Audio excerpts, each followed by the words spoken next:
कलाविश्वातून धक्कादायक वृत्त समोर आलेलं असून एका सुप्रसिद्ध बालकलाकाराचा वयाच्या 10व्या वर्षी ल्युकेमिया या आजाराने निधन झालेलं आहे. पाहूया संपूर्ण बातमी. तत्पूर्वी आपण जर तारांगण या यूट्यूब चॅनलला सबस्क्राईब केलं नसेल तर नक्की सबस्क्राईब करा. भारतातून ऑस्करमध्ये दाखल झालेला गुजराती चित्रपट छेलो शो या चित्रपटातील बालकलाकार राहुल कोळी यांचे निधन झालेले आहे.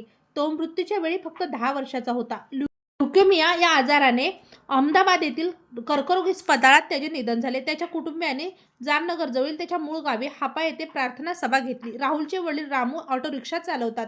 चित्रपट प्रदर्शित होण्याच्या काही दिवस आधीच त्यांची प्राणज्योत मालवलेली आहे.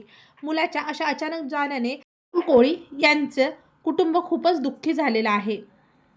राहुल कोळी यांचा हा पहिलाच चित्रपट असून त्यांनी या चित्रपटात सहाय्यक भूमिका साकारली होती. एवढ्या कमी वयात त्यांच्या निधनाने कलाविश्वातून हळहळ व्यक्त केली जात आहे.